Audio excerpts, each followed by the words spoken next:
Hi and welcome back to the Casual Watch Review channel. Today is a first for the channel, getting the chance to review a Luminox. Now I must admit, before this watch was very kindly sent in for review, I didn't know a whole lot about the Luminox brand. I knew about their association with the US military and their overall rugged outdoor styling. Usually when I think of this type of watch, my default is usually to think of a G-Shock, but after seeing this Luminox, I can see why it's very well respected by law enforcement and military and people looking for that rugged outdoors type of watch. I was surprised to see that they produce watches like the one we're reviewing today, but also some very stylish and refined sports and casual watches. This particular watch we have today is a special edition Navy SEAL 3508 Gold Edition watch. Luminox has been trusted by the Navy SEALs for over 25 years, they say, and this is one of a number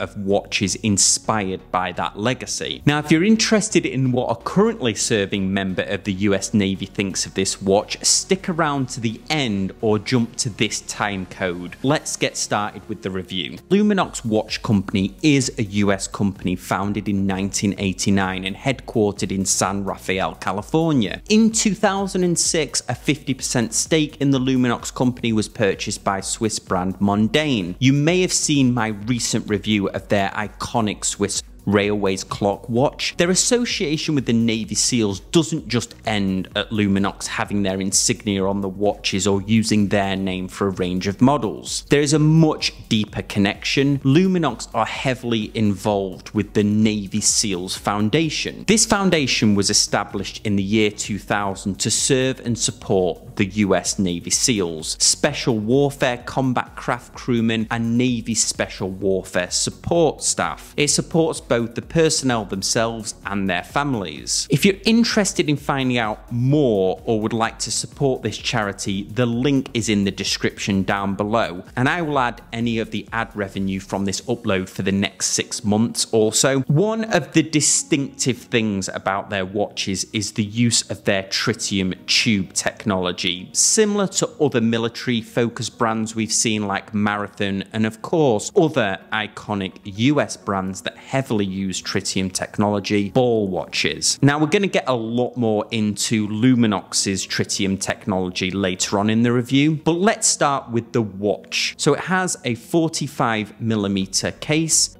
a height of 14mm, strap width of 24mm, and a lug-to-lug of 46. And incredibly, due to its construction, it only weighs 76 grams. The specs make this watch sound huge, and it is larger for sure, but the use of Luminox's proprietary carbon compound, Carbanox, it feels almost weightless on the wrist, honestly. Now, I struggle to find out exactly what Carbanox is made of. My initial thoughts were it was a form of forged carbon, and I think that may be what their advanced Carbanox Plus is. They say Carbanox consists of carbon powder in varying percentages depending on the watch model. It feels like a resin mixed with carbon or a super strong plastic similar to what's used on a Glock pistol. It has some impressive characteristics as a material to be used on watches. It's 6 times lighter than steel and 3 times lighter than titanium. It's non-metallic,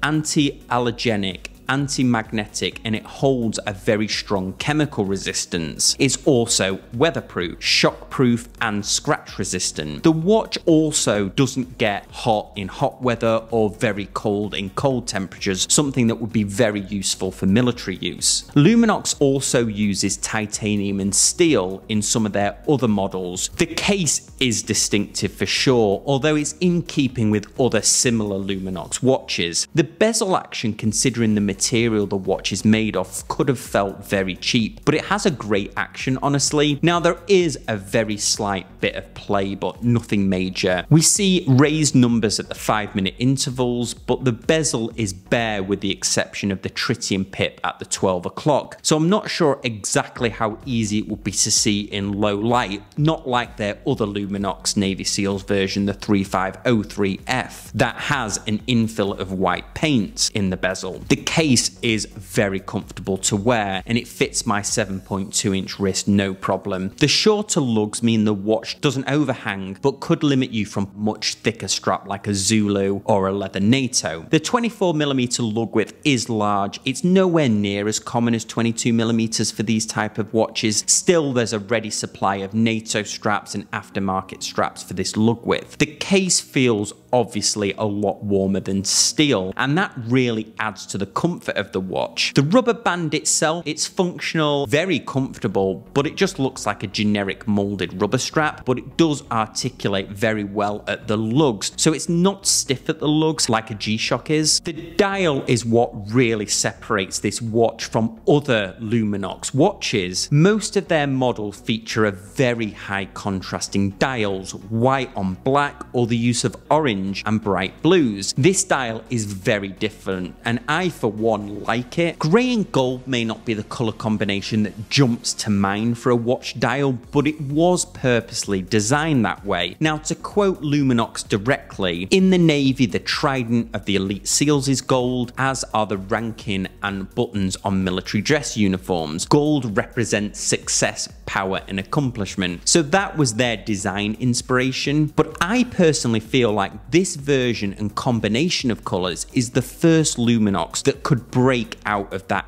outdoors tool watch category to a much bigger audience, and that's why I jumped at the chance to review this. It seems almost normal now to see G-Shocks on the wrists of celebrities, DJs and extreme sports athletes. They're considered a fashion icon and not just a rugged tool watch, which was of course their original intent. I feel like this Luminox colour scheme wouldn't look out of place on similar wrists or the wrists of soldiers, sailors, DJs or skateboarders. Luminox, I think, could have leant all the way in and added gold inlay to the bezel and a gold tang and buckle, really appealing to that demographic of rugged, fashionable watches like the G-Shock has mastered. So hopefully we see more of this type of thing coming from them. The dial has a great depth to it and is framed by a mineral crystal that I think has a gold edge to it. I may not be able to show this on camera, but it looks like there is a gold edge to the crystal, giving a glimmer when caught in the right light. The hands are typical of Luminox, however I like these as the minute hand goes all the way to the edge, and they're definitely designed for purpose. All the hands here feature tritium tubes, even on the second hand. Now it's fair to say this is not the most contrasting of their watches. The grey on gold in certain lights doesn't contrast well, and the black military time on the inner ring of the dial is again hard to see in low light. This is where those tritium tubes really save the day here, because you can see the gentle glow in low light, and the hour and second hand are distinguished by different colour tritium tubes, which looks really cool. So let's talk about the lume, or lack of what we think of lume when I've been reviewing other watches. Typically on watches we see on the channel, the lume is phosphorescent. This watch is powered by a patented Luminox technology that they call LLT, Luminox Light Technology, which consists of tritium tubes that are precisely placed on the dial hands and bezel. The tubes enable full night visibility and hold a lifespan of 25 years. That's their full lifespan, but tritium does have a half-life. The hands constantly glow, they don't need charging by light. Now I don't often make a song and dance about the box the watch comes in. For me, a cardboard box with a nice watch roll is perfect for watches in this price range. But this Luminox box is really cool. It's a smaller Pelican style box. Not only does it look cool, but you can see how the person owning this watch could use the case. They could store the watch or a few watches for travel, or use it as part of an everyday carry setup, or even go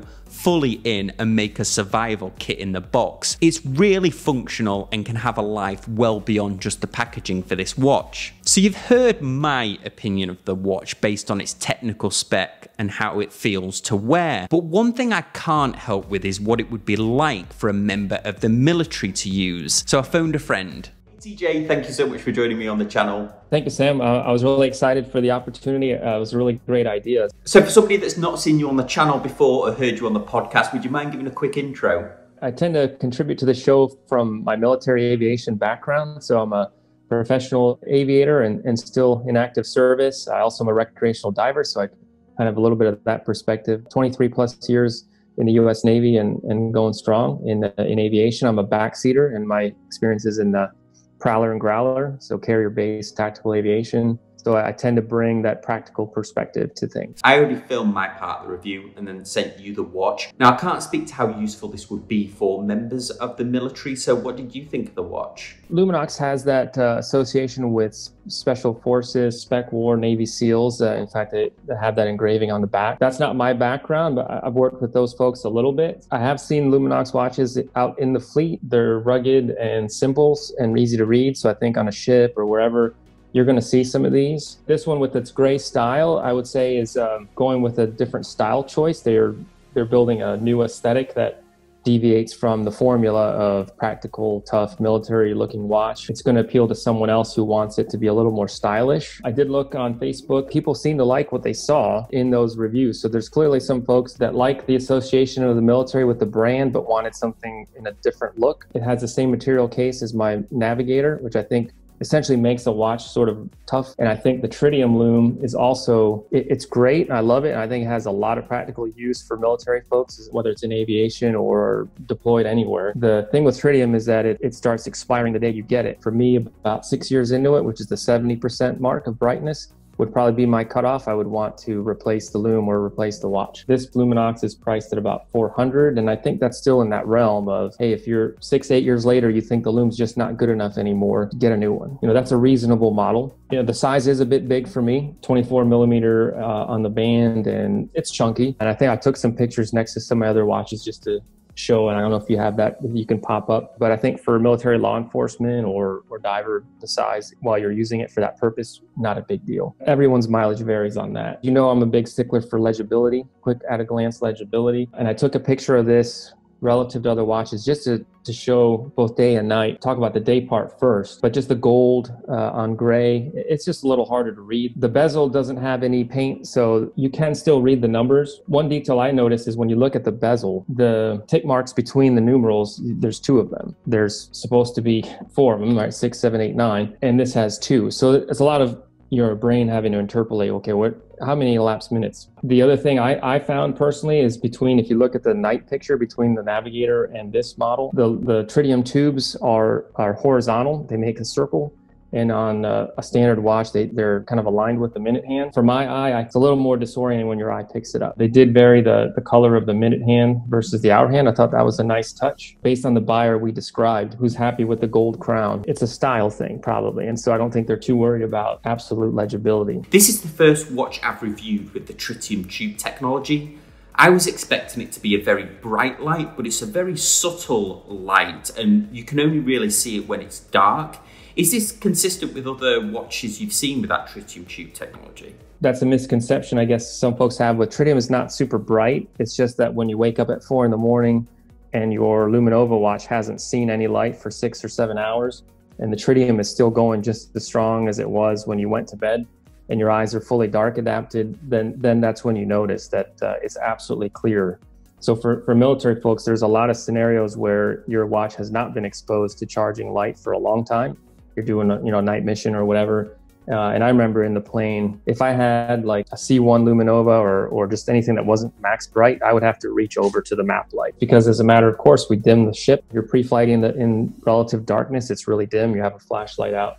So the exposure to charging light is limited, and the amount of operations at night is extended. And so you get to that point where it's been 6 hours. And if it's traditional loom, it's pretty dim. And if you were in a B-52, you were going to be 8 hours in darkness. And then, in recent years, since 9/11, in the conflicts I've been in, it's common for smaller fighter-sized aircraft to do really long missions. You go to the tanker 2 or 3 times. When you're flying at night, you've got those goggles on most of the time. So that's a little TV screen in front of your eyeball that's pretty bright. Your eyes are not dark adapting at that point because of the amount of light from the goggle. When you're looking under the goggles at your watch, your eyes are not adjusted. So hands down, I think the tritium has a really solid place for military use. If I was going to go on a deployment today, I would bring one for sure. I really like the color combination here, but I feel this is more designed for people that like that military aesthetic but are looking for something a bit more fashionable from Luminox. What did you think? That's it perfectly. It's inspired by the military watches, but giving fans something a little bit different on its look. I actually think people that went to the military academy at West Point might like it because they've got the gray and gold and black as their colors. It's really going to appeal to you then. But if you're a purist and you say, look, I'm no kidding, I'm a professional diver, I'm a police officer, I'm SWAT team, whatever, I want something for the mission, you're going to probably opt for the models that aren't so aesthetically pleasing and are just straight up give you black and white, high contrast. Oh, TJ, that was great. Thank you so much for joining us. You heard mine and TJ's point of view. So let us know what you think in the comment section, and I'll see you next time on the Casual Watch Review channel. Thanks guys, bye.